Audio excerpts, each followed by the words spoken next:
Paz do Senhor, igreja. Meu nome é Armando.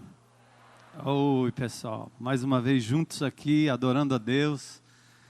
Esses cânticos maravilhosos, né? Essa equipe que se reúne durante a semana, voluntariamente, sob o comando do Daniel.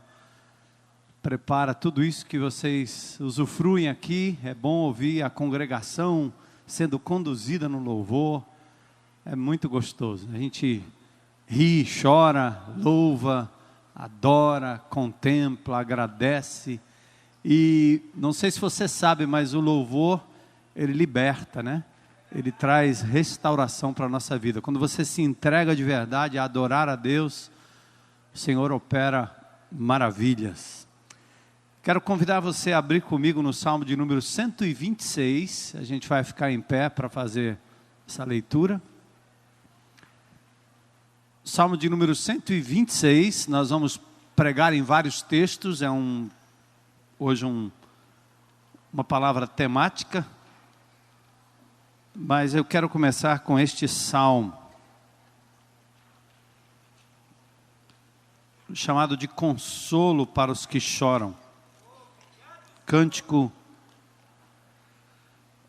quando a Bíblia, na sua Bíblia aí, né? Está escrito cântico de romagem, tem a ver com os cânticos que eram proferidos enquanto o povo se dirigia para o templo. Então era um momento em que eles no caminho já vinham adorando o Senhor, cantando estes salmos.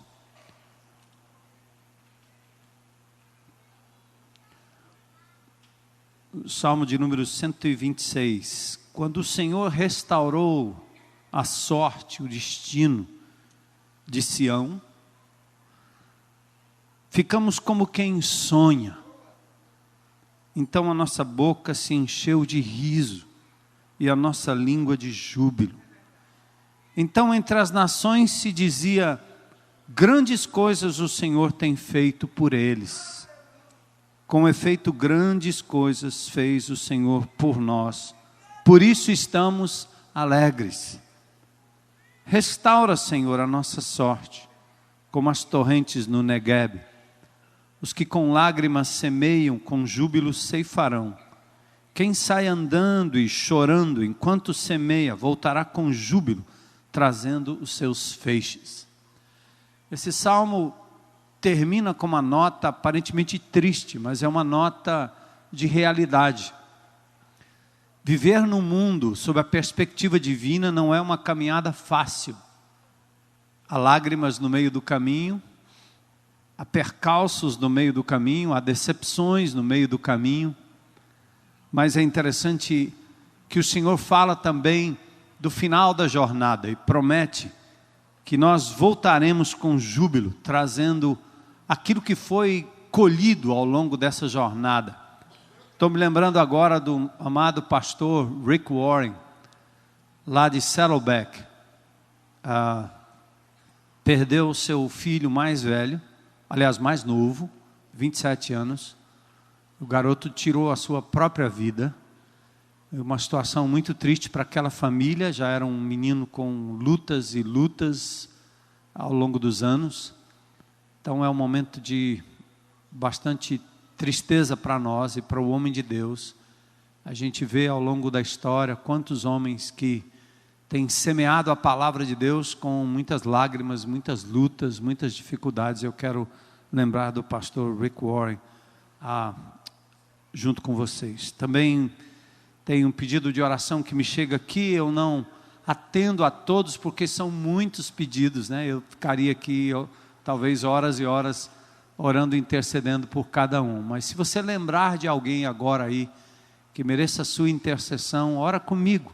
Entra na presença de Deus e ora diante do Senhor, pedindo cura, restauração, consolação, enfim, restauração.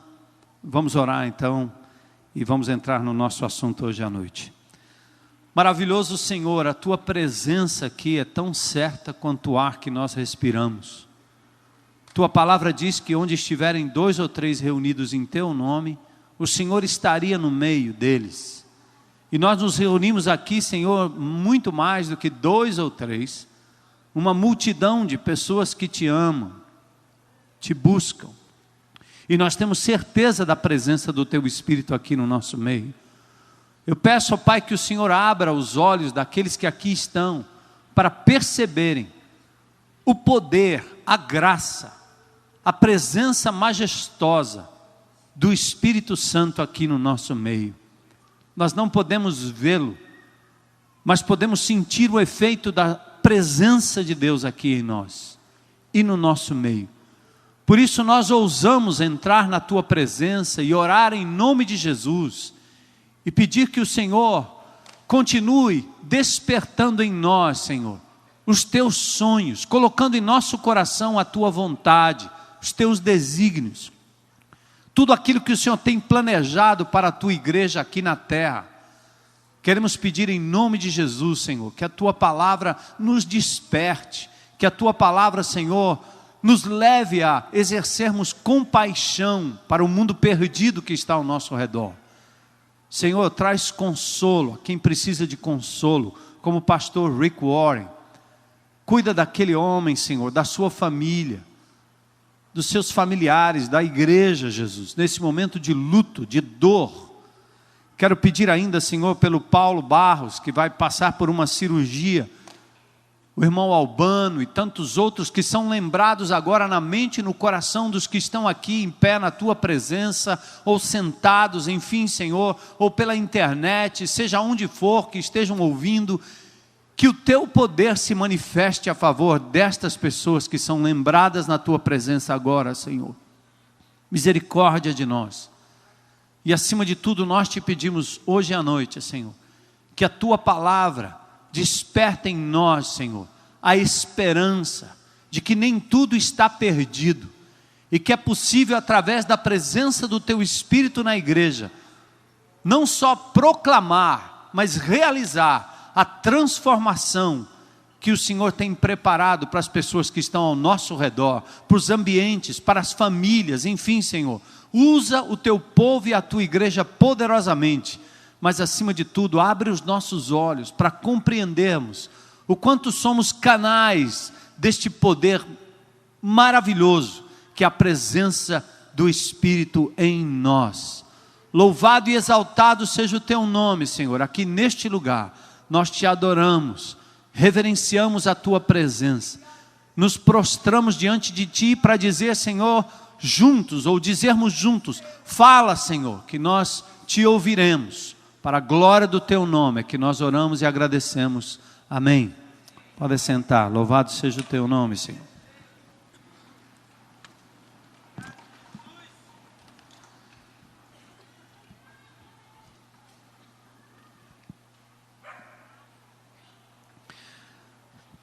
Estava lembrando esses dias, trabalhando esse texto e lembrando de algumas músicas da antiguidade, lembrando ainda de algumas frases e alguns acontecimentos das pessoas que estão aí no mundo ao redor e que falam do desespero da raça humana e do ser humano.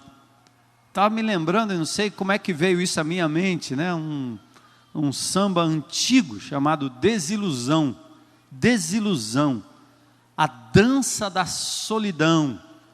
Desilusão, desilusão, desilusão. É uma música de Paulinho da Viola.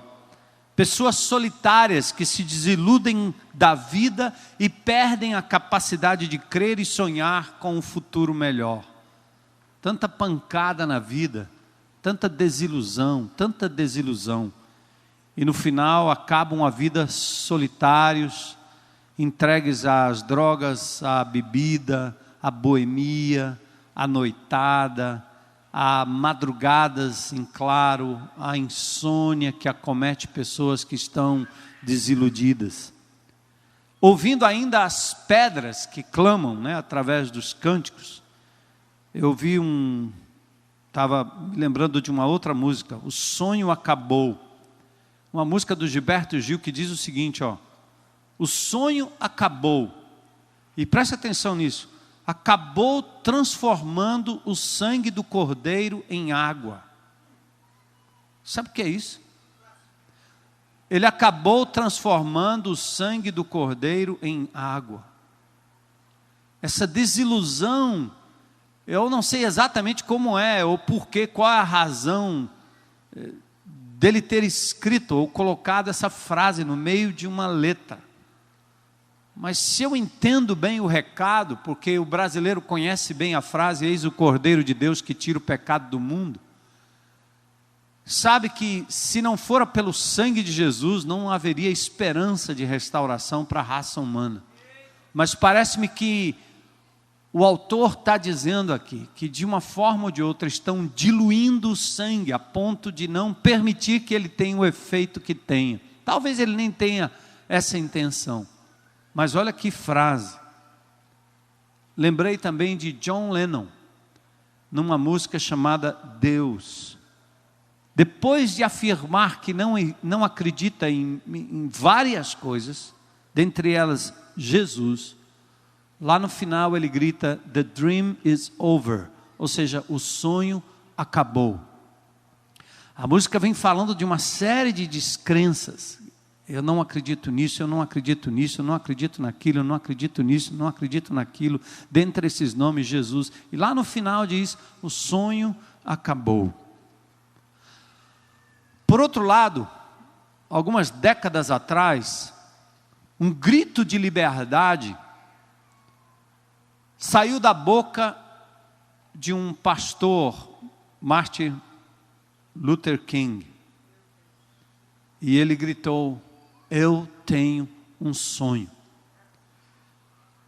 E ele propiciou a libertação em várias instâncias para os negros na América do Norte.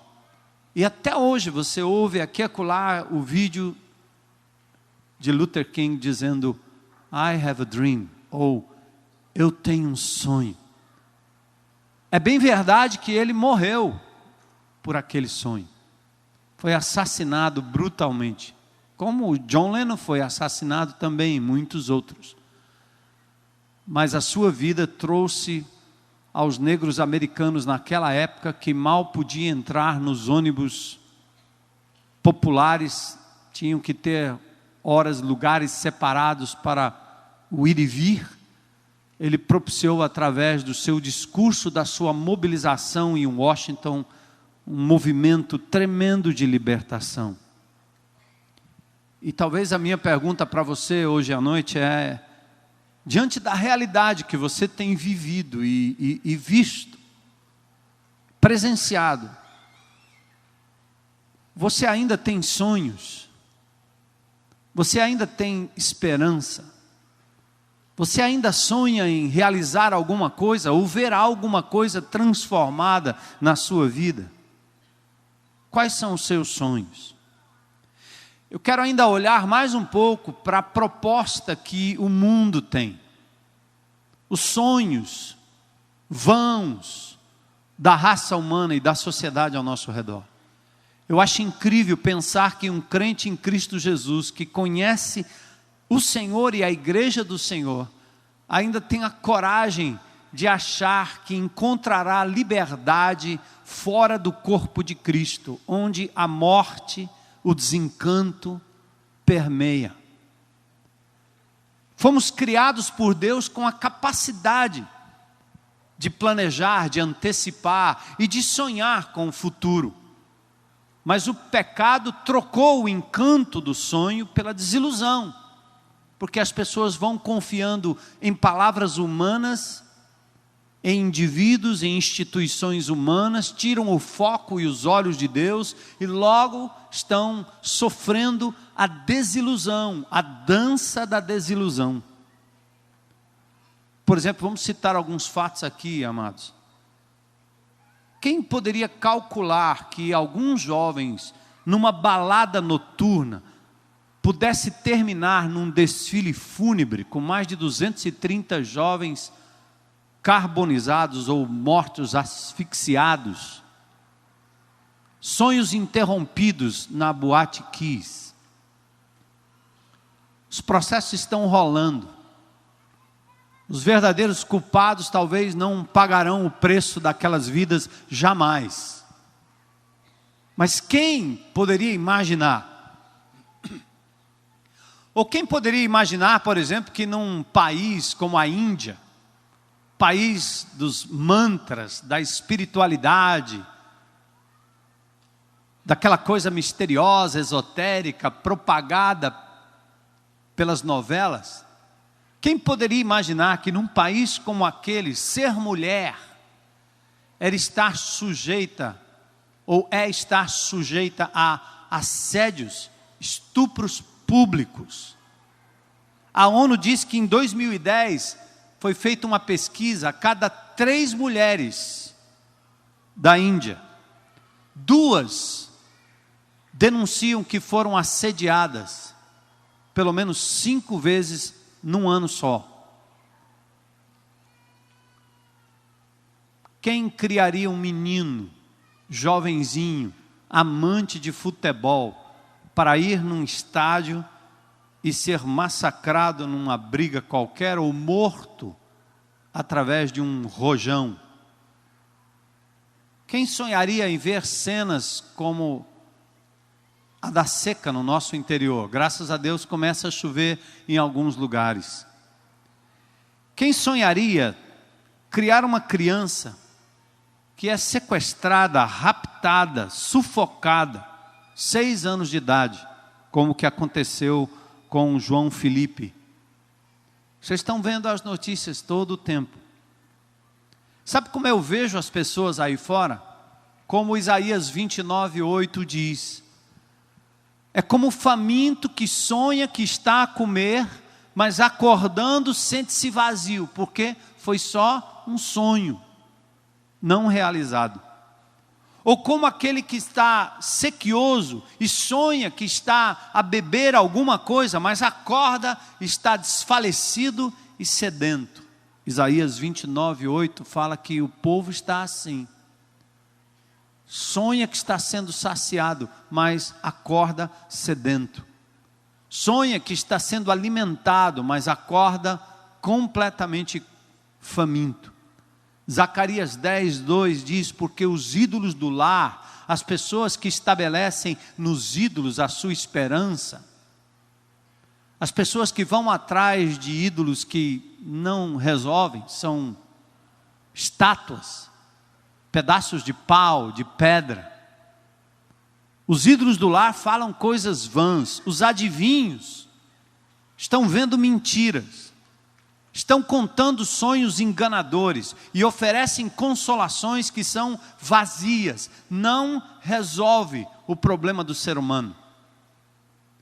Por isso o povo anda como ovelhas aflitas, porque não há pastor. E no meio evangélico, a igreja evangélica está vivendo algo muito parecido com isso. Submetida ao mundo, ela se submete de tal forma que passa a acreditar nas mesmas mentiras. Abandonam o sumo, o bom, o supremo pastor, abandonam a palavra viva, eficaz, verdadeira, e se submetem àqueles que propagam sonhos e profecias vãs, que não funcionam, que trazem esperanças que são pequenas, passageiras. Querido, o ser humano geme, a natureza também geme. Paulo diz isso em Romanos 8. A família geme diante da falta de perspectiva de um mundo melhor. E a nossa sociedade está completamente à mercê dessa loucura que desintegra a família, joga as crianças à mercê de um mundo satânico, diabólico. E o desespero é tanto que está acontecendo aquilo que Jesus previu. O povo de Deus não fala, as pedras falam. O povo de Deus não fala, o mundo, o próprio mundo começa a ser um instrumento divino para proclamar o descalabro, a tristeza, o desespero que está acontecendo ao nosso redor.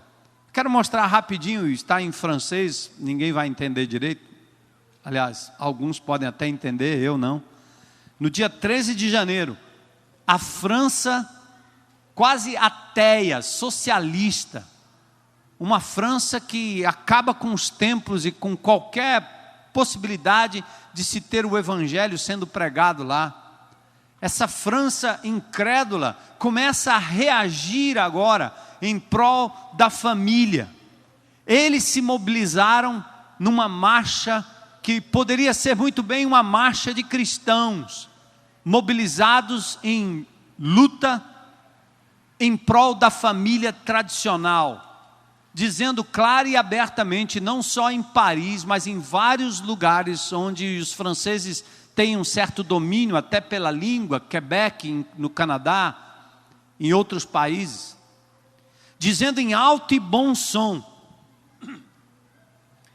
que a família é o modelo ideal, homem e mulher.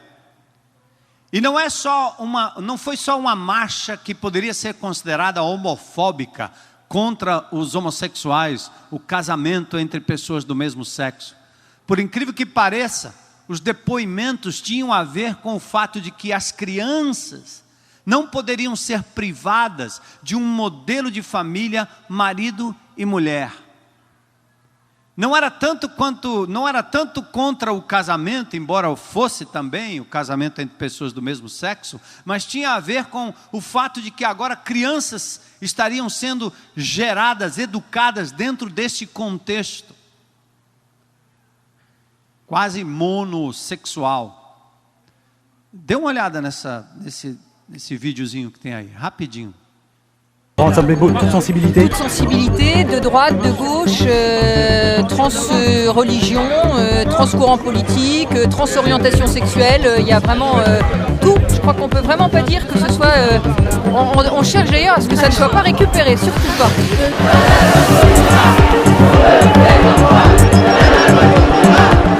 Avec l'urgence supposée d'un texte de loi dont on a bien compris qu'il venait aujourd'hui poser d'énormes questions existentielles sur l'organisation de la famille.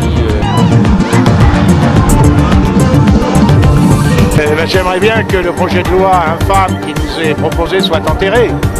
Je pense que l'intelligence d'un dirigeant politique, c'est aussi de se rendre compte quelquefois de ses erreurs ou de la provocation que suscitent ces projets de loi dans l'opinion. Ils sont les drapeaux!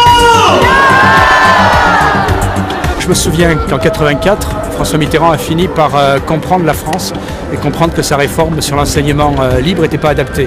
Donc j'espère tout simplement que François Hollande entendra le message.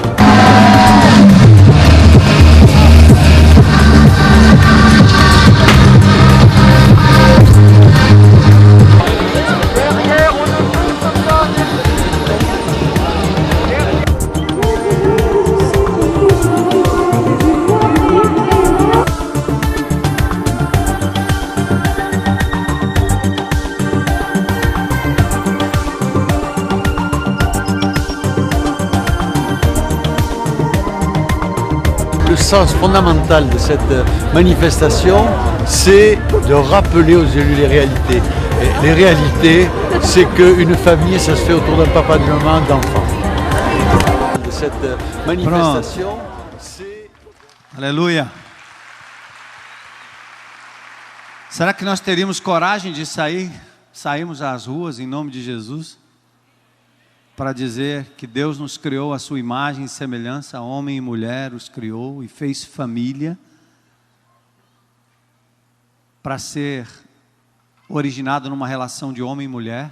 Uma mulher com uma mulher não gera uma criança, um homem com um homem não gera uma criança.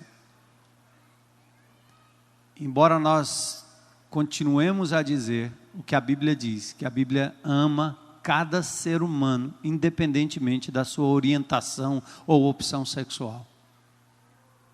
Mas é fato, é natural, que a opção divina é família, homem e mulher, gerando filhos. A França se mobilizou, 13 de janeiro deste ano. As pedras clamando contra o estado de coisas ao nosso redor. Eu já li para vocês uma época, mas eu queria ler também um depoimento de um de um homem que é, inclusive, anticristão, Arnaldo Jabor.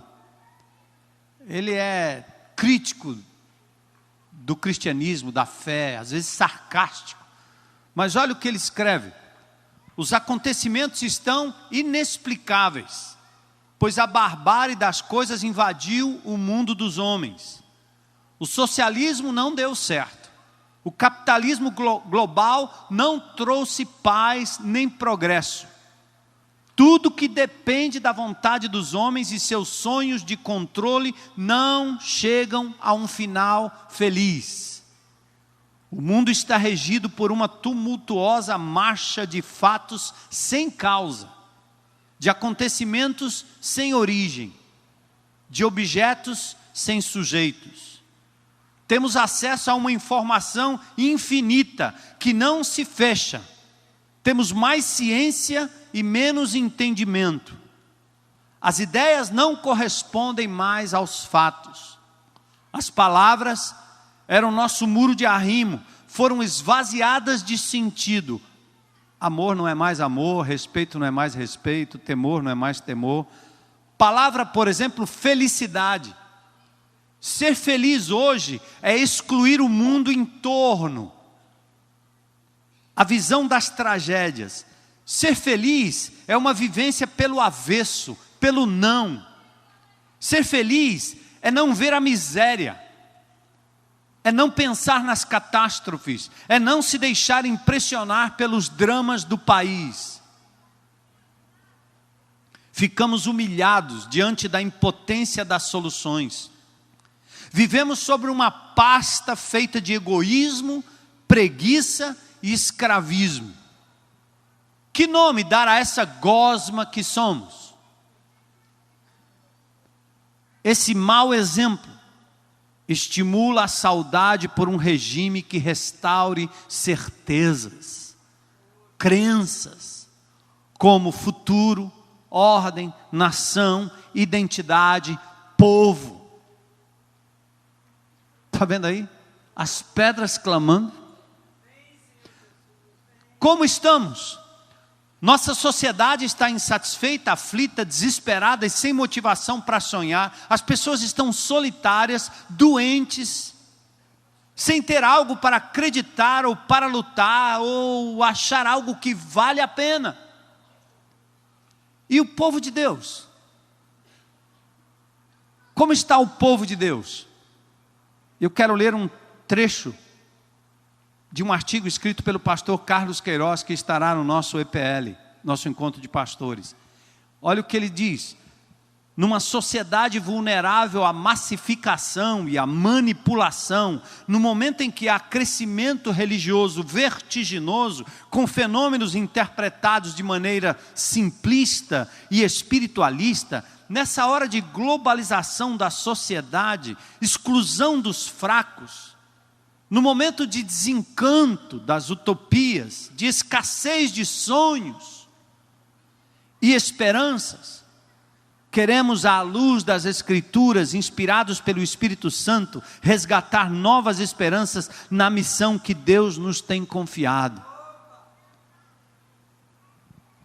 Por isso, amados, quando conseguirmos rotular a fonte de vida como águas contaminadas, quando diluirmos o sangue do Cordeiro em água, quando transformarmos a comunhão do Espírito num vazio encontro social ou um grupinho de amigos, estaremos nos associando ao inimigo lá fora, na construção de um mundo de ilusão e sem esperança, cujos incrédulos estão gritando e dizendo: não dá mais. É hora de rejeitarmos isso, como crentes em Cristo Jesus, e termos a convicção de que em Cristo há esperança. Por isso o apóstolo Paulo escreve em Colossenses 1:27, Cristo em vós, a esperança da glória. A possibilidade de se ter esperança de restauração no nível individual, pessoal, familiar, comunitário, É o reino de Deus descendo aqui entre nós e transformando essas coisas que estão nos matando. Mas onde estão os crentes? Eles viraram clientes de auditórios, clientes de igreja, que pulam de galho em galho quando não são bem atendidos ou bem servidos. Porque transformaram a igreja de Jesus num cinema, num shopping, num lugar onde se tem conforto, e ao menor desconforto, o menor entrevero, a menor dificuldade em lidar com o diferente, com o contraditório, ou quando seus projetos pessoais não são atendidos, eles correm para fora, ou vão para o mundo, ou pulam para outro auditório. Enquanto isso, o mundo clama e marcha para o inferno. Amados, hoje à noite eu queria que você saísse daqui com uma coisa que tem estado no meu coração há anos, que me faz chorar, sonhar, me entregar, me colocar e me posicionar diante de Deus e de vocês a cada domingo. O sonho não acabou. A igreja de Jesus é a esperança para este mundo. Glória a Deus.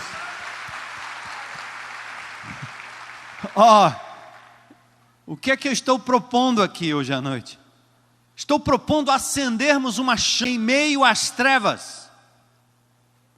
Estou propondo dar um pingo de esperança a quem está desesperado.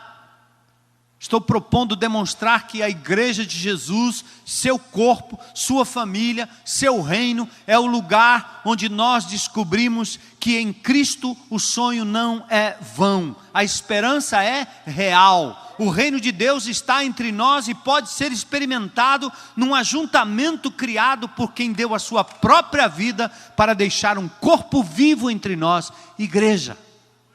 Eu e você. Eu e você. Não tire essa palavra do seu vocabulário, porque não crer no corpo de Cristo é não crer no próprio Cristo. Menosprezar a igreja de Jesus, como os pós-modernos querem fazer, como os emergentes querem fazer, como aqueles que mal entendem do que estão dizendo, blasfemam contra o Senhor Jesus, ao atacarem a igreja de Jesus, a não quererem fazer parte, ou acharem que podem viver reino de Deus, desconectados do corpo. A vocês, uma palavra só. O apóstolo Paulo, em Mileto, manda chamar os líderes da igreja de Éfeso e diz para eles com clareza: tomem conta de vocês mesmos, olhem por vós e por todo o rebanho, sobre o qual o Espírito Santo vos constituiu bispos, supervisores, pastores, para pastoreardes a igreja de Deus, a qual Ele comprou com o seu próprio sangue. A igreja foi comprada pelo sangue de Jesus. E você não tem o direito, nem adulto, nem jovem, nem criança, nem adolescente, nem homem, nem mulher, de blasfemar contra aquilo que o Senhor construiu com sua vida e com o seu sangue. Se matarmos o lugar de sonho real, o que restará para nós? Boates, baladas, times de futebol que destroem vidas? O que vai restar para nós? Clubes, amizades, amiguinhos de final de semana? Não restará esperança alguma. O mundo já descobriu isso, e está na hora do povo de Deus descobrir isso também, e valorizar aquilo que temos em Cristo Jesus. A presença do Espírito no nosso meio, para atuar com poder. Nós cantamos isso agora há pouco. Poderíamos ter parado no momento do louvor, em que a gente canta: é teu povo aqui presente, todos numa só voz, declarando que só tu és grande, Senhor. O Espírito do Senhor está presente para consolar. É Deus com a gente, exalando vida, força para caminhar. Ele nos ungiu para proclamar libertação, quebrar cadeias. Nós cantamos isso.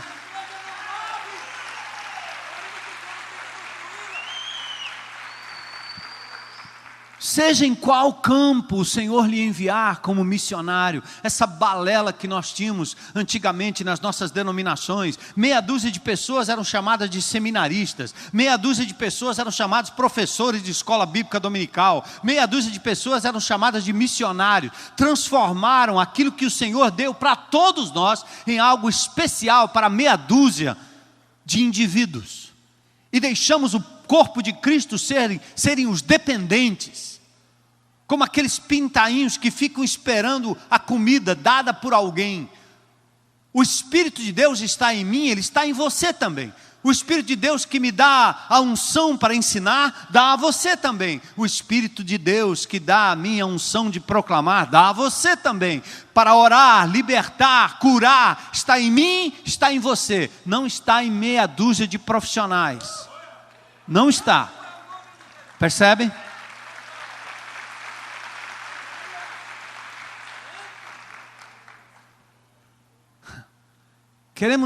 Tem gente ainda dizendo, vamos sonhar com aquela época em que, aquele tempo, aquela época, aquele tempo, o Espírito de Deus estava onde? Onde Ele está hoje?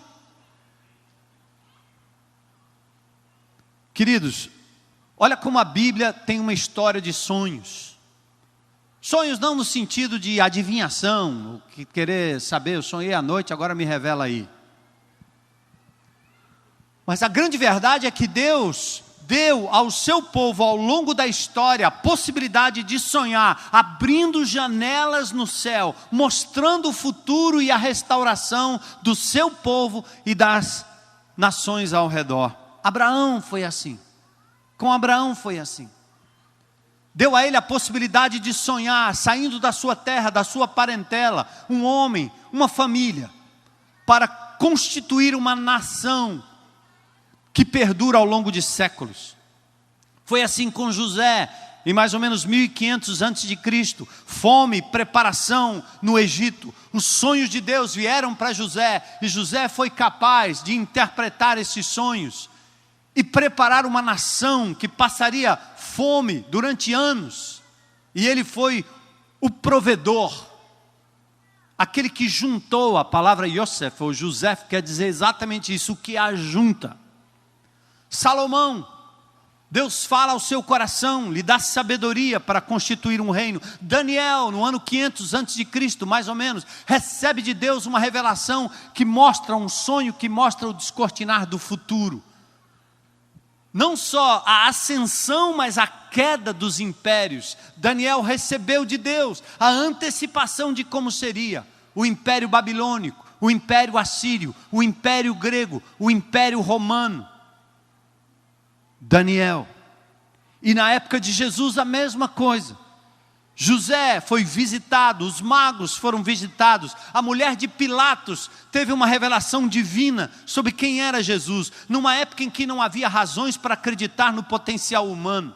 Quando o povo de Deus se via em situações de desespero, quando tudo parecia perdido, e mesmo em meio à adversidade, Deus permitiu que o seu povo fosse acalentado e desafiado pelos sonhos dos profetas, abrindo uma janela de esperança em meio à escuridão.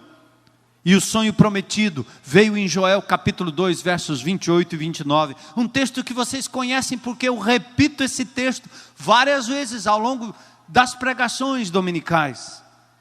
O profeta Joel, vamos ao texto. A palavra Joel quer dizer Jeová é Deus. Ele viveu em dias de muito desespero. Uma praga devastadora de gafanhotos tinha acabado com a lavoura em Israel.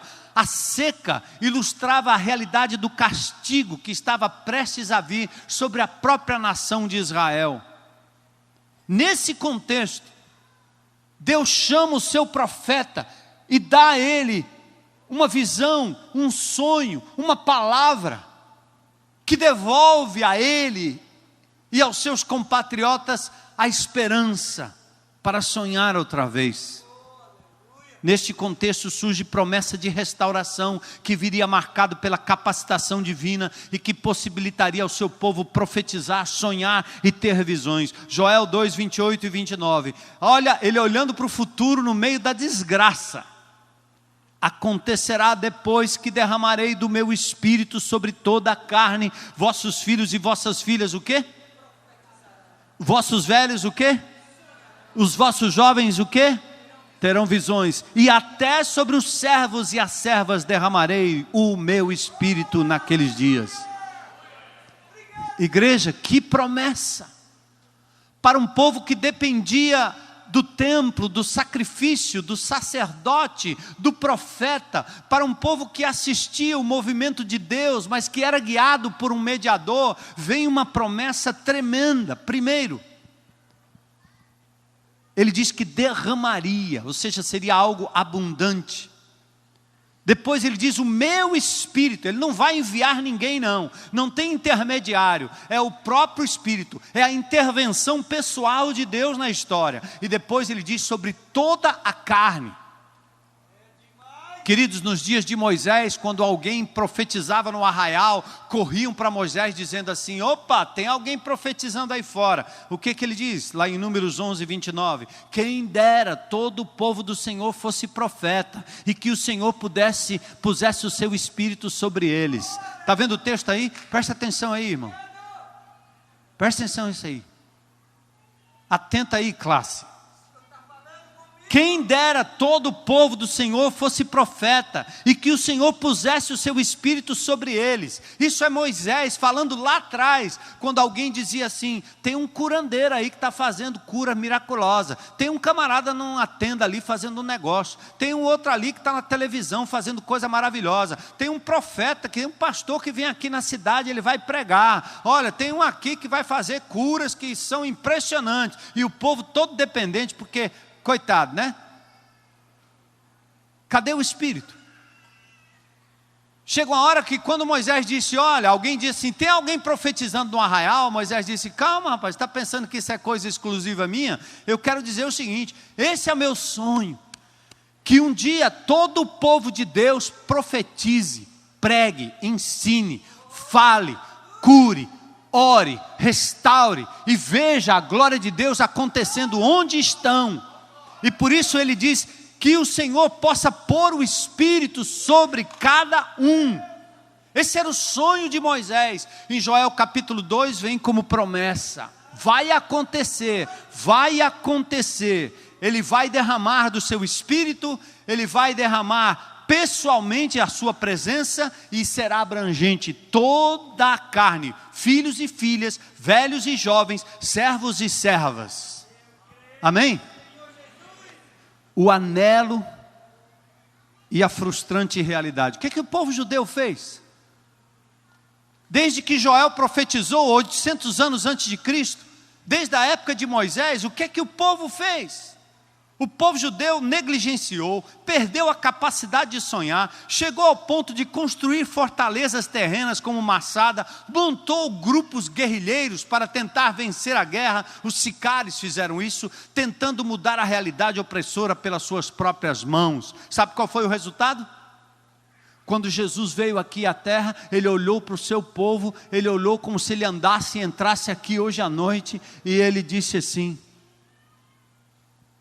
vendo as multidões, diz o texto, compadeceu-se delas, porque estavam aflitas e o quê? Exaustas, como ovelhas que não têm o quê? Pastor. Sabe o que é isso? Você pode estar pensando o seguinte, que se eu for de uma igreja que tem um pastor, tendo 10, 20, 30 mil, 5 mil, 100 mil pessoas, é isso aí que eu preciso. Jesus e a palavra de Deus não está falando deste pastor. Jesus e a palavra de Deus está falando daquele que é o nosso bom pastor, aquele que dá a vida pelas suas ovelhas, aquele que nos chamou, nos comprou com o seu sangue, nos capacitou, que nos tem em suas mãos.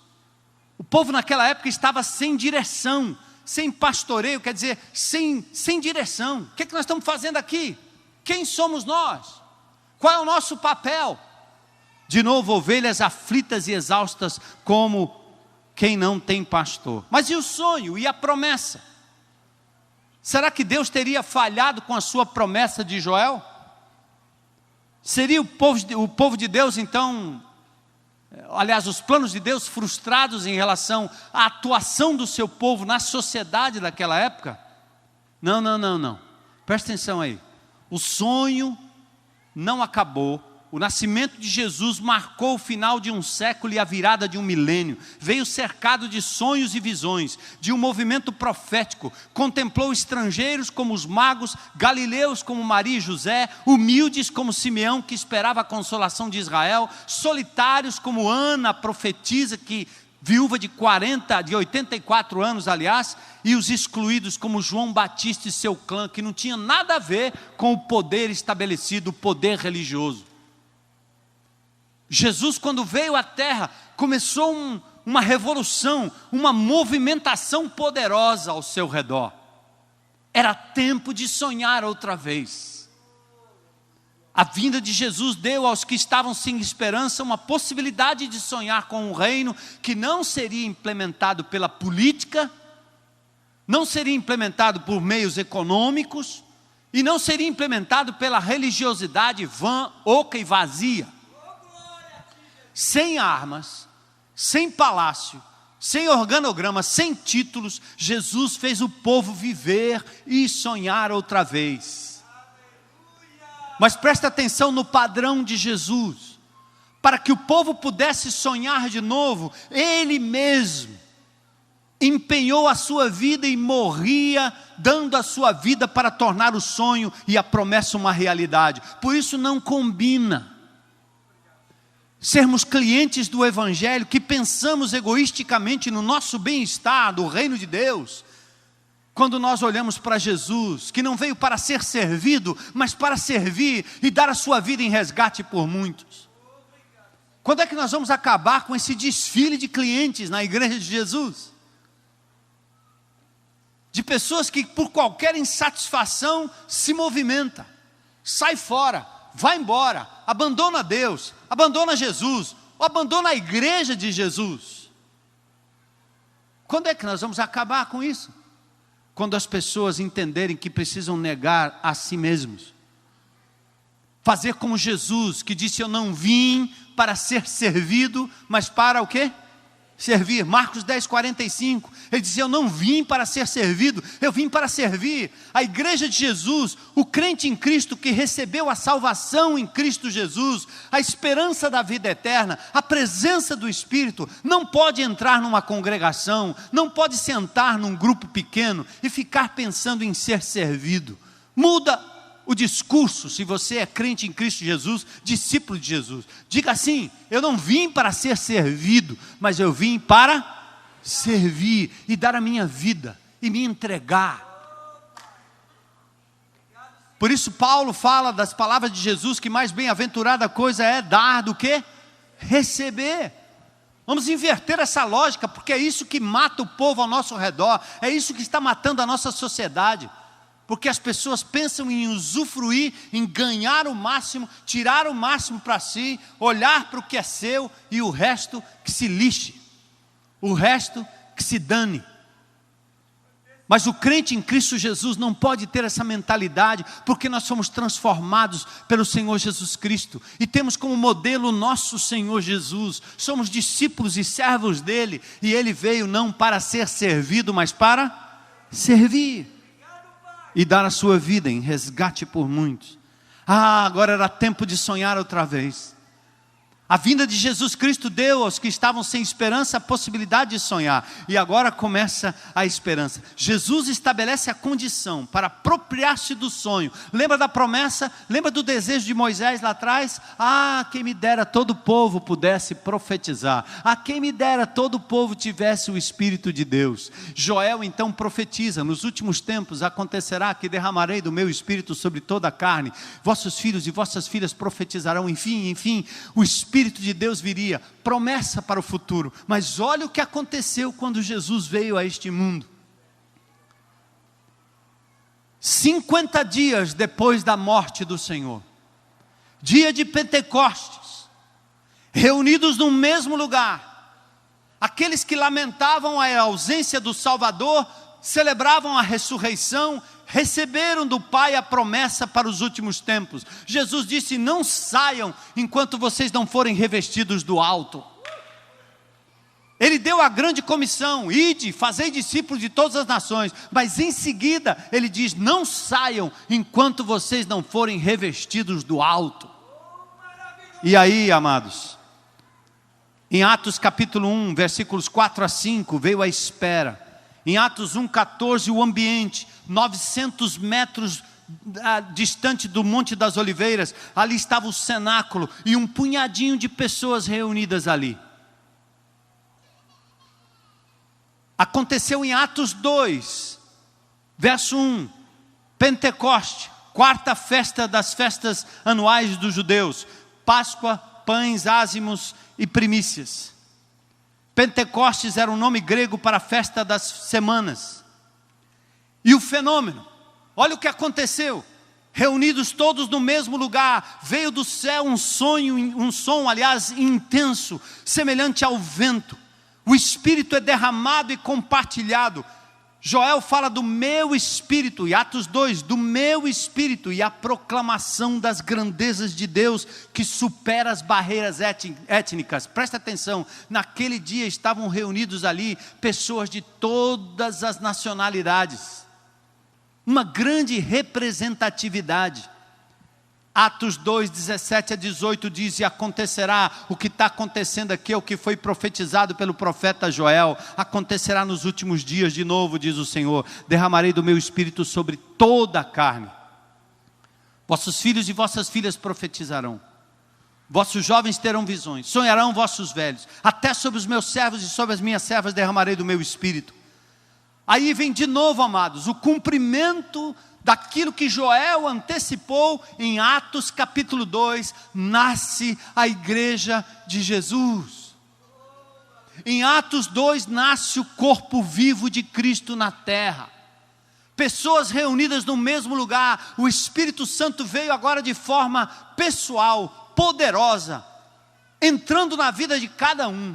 E cada pessoa que agora aceitava Jesus como Senhor e Salvador era batizada, quer dizer, mergulhada no Espírito Santo. Não tinha a ver com o fenômeno de falar em línguas apenas, porque em Atos 2 as pessoas ouviam cada uma falar aquilo que era falado na sua própria língua materna. O fenômeno era muito mais ouvir o que estava sendo pregado por Pedro na sua língua materna do que o fenômeno de falar em línguas. Essa baboseira que as pessoas ficam correndo atrás, achando que é uma experiência especial que acontece depois, é pelo não entendimento da palavra batismo. Em 1 Coríntios 12, o apóstolo Paulo fala que todos nós fomos mergulhados em um corpo. Aquele punhadinho de pessoas que começou lá no dia de Pentecostes, formou ali o corpo de Cristo. E da forma que você é batizado, mergulhado em águas, o batismo com o Espírito Santo, ou em o Espírito Santo, é o mergulho do novo convertido neste corpo vivo de Cristo na terra, chamado igreja, povo de Deus. Povo de Deus. Quer saber quando é que começa isso?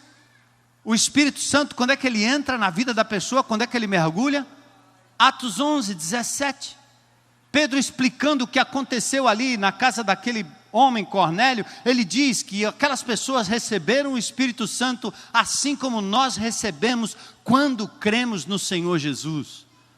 Quem crê em Cristo Jesus é tomado pelo Espírito de Deus. Essa casa que outrora pertencia ao diabo é tomada. O diabo sai fora, os demônios saem fora, a influência do mal sai fora, a idolatria sai fora, e entra o Senhor Jesus e o seu Espírito que toma conta de mim. Aleluia! Entendem isso? E essa hora, meu amado, nós somos mergulhados numa família, num corpo, numa nação. Sábado agora nós estamos aqui com o Sábado da Liderança falando sobre disciplina na igreja. Você não sabe o que é estar fora do corpo de Cristo. O apóstolo Paulo diz Lá em 1 Coríntios, no capítulo 5, que a pessoa disciplinada é entregue a Satanás para a destruição do corpo. Você vai lá para fora, onde o diabo está reinando, e o inimigo de Deus vai ser um instrumento e a vara de Deus para te trazer de volta. E lá tem dor e sofrimento, e tem morte. Não queira não. Tira da boca essa palavra blasfema de alguns que se arvoram a dizer coisas que não entendem. Que eu não preciso de igreja, eu posso ficar fora da igreja, eu vivo o reino de Deus na minha casa, que eu sou a igreja. Isso é blasfêmia. Tem alguém interessado em que você acredite nessa mentira, e é o diabo, para que você não se congregue no corpo de Cristo, para que você não viva a reciprocidade do corpo de Cristo, para que você não reconheça o que Jesus está fazendo aqui na terra, criando uma nova nação, um novo povo, uma nova família. Você não pode ficar de fora. Não é um auditório, é uma família, é um templo vivo. Por isso, amados, naqueles dias, a promessa se cumpriu. A euforia tomou conta do povo. Achavam até que eles estavam embriagados, pois nada além da celebração podia explicar a efusão do poder que veio sobre o povo de Deus. E os desdobramentos dos sonhos. Olha, amados, quando a igreja de Jesus foi constituída, o palácio, o templo, a medicina, as cadeias, os demônios, os mágicos, os filósofos epicureus e estoicos não podiam conter a ação do Espírito num povo que se viu livre para sonhar, profetizar, envisionar e vivenciar a manifestação do reino de Deus entre nós. Por isso, por favor, quando eu falar em sonho aqui, eu estou falando nisso, não limite a simples capacidade de sonhar à noite. O sonho é a esperança de transformação, é a esperança de renovação, de vitória, de reconciliação, de unidade da família. Abundância de suprimento de paz que o mundo não conhece. É amor genuíno fluindo em nós. É vida vivida na plenitude, mas acima de tudo, certeza da presença de Deus entre nós através do seu Espírito. Afinal, o Espírito do Senhor está sobre nós e em nós, para agir através de nós, a igreja unida, reunida em seu nome. E agora, meus amados, 2 textos que nos ligam a uma realidade, para a gente encerrar aqui hoje à noite. Isaías capítulo 61, é uma profecia. O Senhor Jesus Cristo, quando está lá na sinagoga, Ele diz, essa profecia foi cumprida em mim. E porque foi cumprida na pessoa de Jesus, ela é cumprida no corpo de Jesus, a sua igreja. O Espírito do Senhor está sobre mim, porque o Senhor me ungiu. Para quê? Unção para quê? Unção para dignificar o homem, para levantar a honra de meia dúzia? Não. A unção, a presença do Espírito na sua vida. 1 João 2,20, o texto diz, todos vocês têm a unção. E a unção tem finalidade. É para pregar boas novas aos mansos, enviou a restaurar os contritos de coração, proclamar liberdade aos cativos, abertura de prisão aos presos. Para os que estão em Cristo e fazem parte do seu corpo, igreja, o sonho não apenas não acabou, como temos o testemunho e a sua realização na história e o privilégio de sermos hoje agentes da restauração. O Espírito do Senhor está sobre mim, sobre você. Há espaço para sonhos em sua caminhada. Sonhar com o quê? Volte a sonhar com a restauração daquilo que foi quebrado. Relacionamento. Família. Volte a sonhar com cura de coisas doentes. Para a glória de Deus. Use esse instrumento poderoso de oração para a glória de Deus. Estava contando essa semana que eu fui lá no INSS de novo. Ai. Eu tinha ido 3 vezes, Toda vez que eu chegava lá, só 3 senhas por dia. Aí eu fui lá para fazer uma contagem do meu. Eu não vou me aposentar não, mas eu queria saber como é que estava lá o negócio. Quer dizer, me aposentar quer dizer, eu não vou parar não. Vocês não vão ficar livres de mim tão cedo, né? Mas eu fui lá para fazer a tal da contagem. Aí, teve um dia que, todo dia que eu chegava lá, já tinha 3 pessoas na minha frente. 6h30, 6h15, 6 horas, 5h45. Aí um dia que eu cheguei lá 5 horas, já contei isso para vocês aqui, né? A Heloísa me largou lá, disse, vai ser assaltada. Aí disse, não. Pior é o que eu vou enfrentar ali dentro, né? E aconteceu mesmo. Quando eu entrei, a mulher mal olhou para mim. Ela disse, não, isso aqui nós não podemos fazer aqui não, e tal. E ela saiu para um lanchinho, que ela começou às 7h10, ela já estava entrando para um lanchinho. E me largou lá, e não, vamos agendar o senhor para o dia tal de abril. Aí eu vou, dia tal de abril, tá bom, saí de lá, agora estou com agendamento, né? Cheguei lá na agência de novo, me deram uma senha. Mas eu já não estou agendado?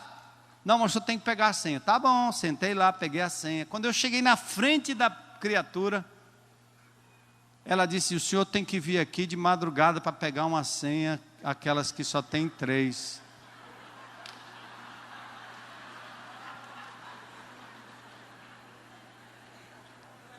Eu vou confessar um negócio para vocês aqui. Eu liguei meu celular e comecei a gravar. E eu fiquei com muita raiva. Eu disse, não, está gravado. Eu não acredito que a senhora está me dizendo isso. Eu quero falar com aquela senhora que me mandou fazer o que a senhora está fazendo e depois a senhora vai me mandar fazer o que ela era para ter feito e o negócio está... Não, minha senhora, não faça isso não. Aí eu tive que lembrar das palavras do meu pastor, né? Não desce da cruz, bispo. Ai, meu Deus, onde achar misericórdia nessa hora, né? Só o revestimento do poder. Daqui a pouco ela vai perguntar qual é a sua profissão.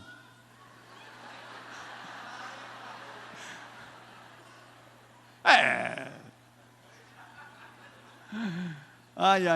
Aí eu disse, não, minha senhora, olha, deixa eu lhe explicar o que é. Aí eu fui explicando para ela, tentando explicar, por favor. Aí eu vi que ela não estava, né, ela estava assim, com a carinha um pouco triste, mas assim, essa é, às vezes assim, a fisionomia das pessoas, né? Aí, eu fiquei na frente dela e disse, a senhora está bem? Aí ela, não estou muito bem, acho que eu estou sentindo aqui uma tontura, uma labirintite e tal. Meus irmãos, essa consulta ao INSS durou umas 3 horas. Eu falando de Jesus para ela, né? A dona Fran, orar por ela, um dia ela vai vir aqui, tá certo? E eu falando de Jesus para ela, e pode ser até que ela esteja por aí já, não sei. Mas a dona Fran, eu vi falar a história dela, sozinha, com luta, labirintite, uma série de coisas, né? Exausta.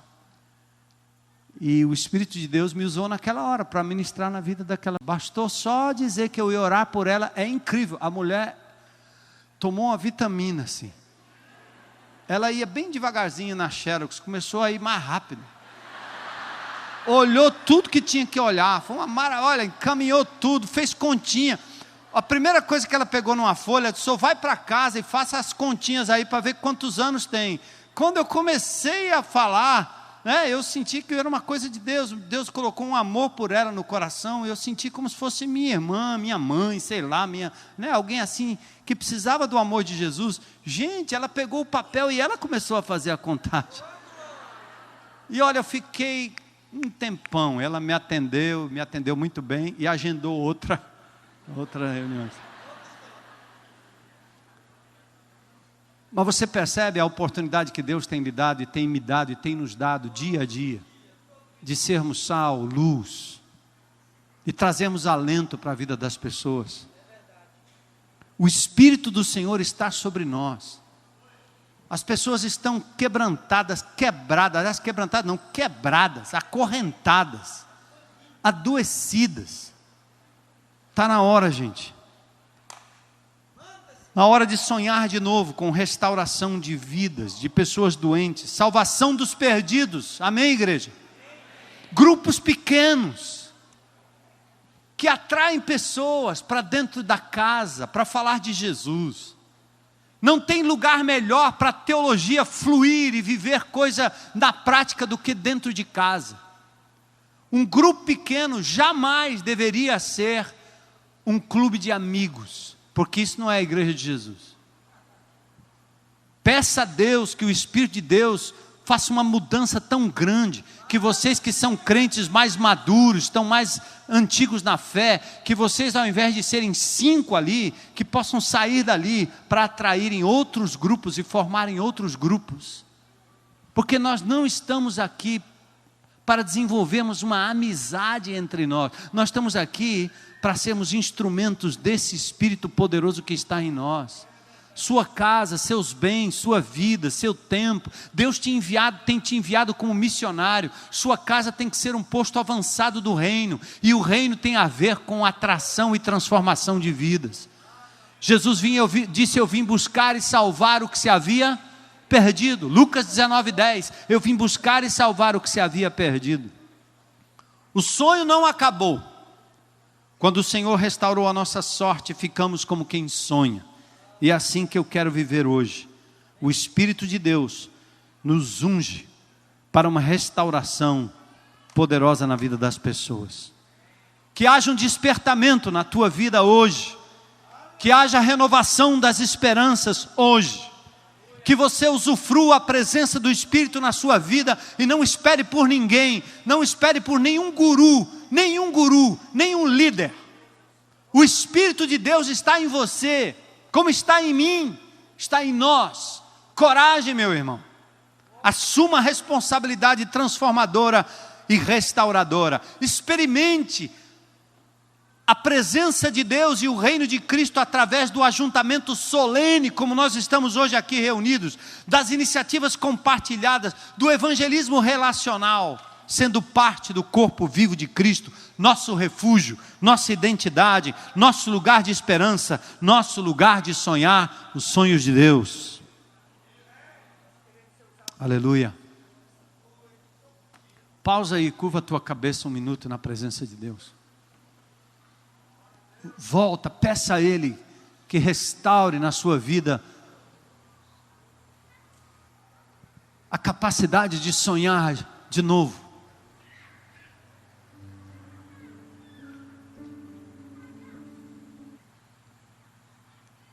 Coloque-se como instrumento nas mãos de Deus. Reconheça que o Espírito Santo está em você. Que Ele te ungiu. A unção é graça, é poder distribuído em cada um de nós. Eu não vim para ser servido, mas para servir. Diga isso para o Senhor. Eu não estou aqui na igreja para ser servido, eu estou aqui para servir. Estou aqui para dar a minha vida em resgate de muitas almas que estão aí fora.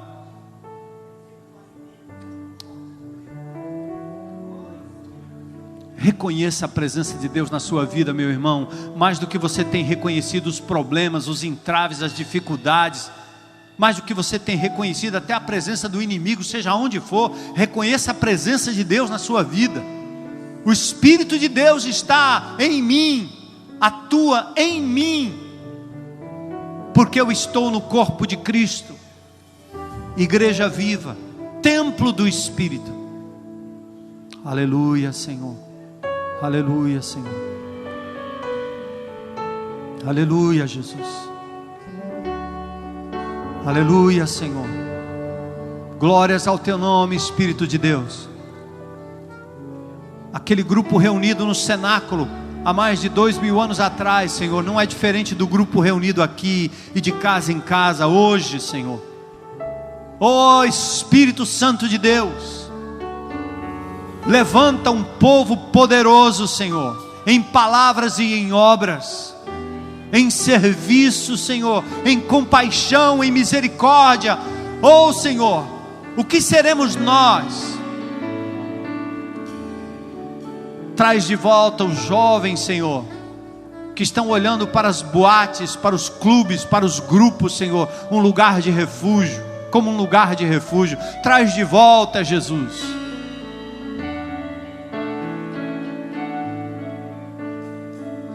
Enquanto nós estamos orando, eu quero perguntar se tem alguém aqui hoje à noite que gostaria de, talvez pela primeira vez, dizer: eu quero voltar a sonhar novamente, eu quero entregar minha vida a Jesus, aquele que é capaz de restaurar os sonhos de um ser humano para sonhar os sonhos de Deus, aquele que se deu na cruz do Calvário por mim. Eu aceito Jesus hoje como meu Senhor e meu Salvador. Tem alguém aqui nesse auditório com coragem para fazer isso? Levanta a sua mão aí onde você está. Tem alguém? Deus te abençoe. Tem alguém? Mais alguém? Deus te abençoe. Glória a Deus. Glória a Deus. Glória a Deus. Tem mais alguém ali atrás? Estou te vendo. Irmãos, deem um abraço. A Bíblia diz que a festa nos céus quando um pecador se arrepende. O povo de Deus não pode reagir de outra forma. É salvação, é o inferno esvaziado. Tem mais alguém hoje à noite? Coragem para dizer: hoje é meu dia. Sai do seu lugar, vem aqui à frente, vem. Sai do seu lugar, vem com esse grupo, vem com esses irmãos, vem aqui à frente. Vamos cantar, igreja, para a glória de Deus.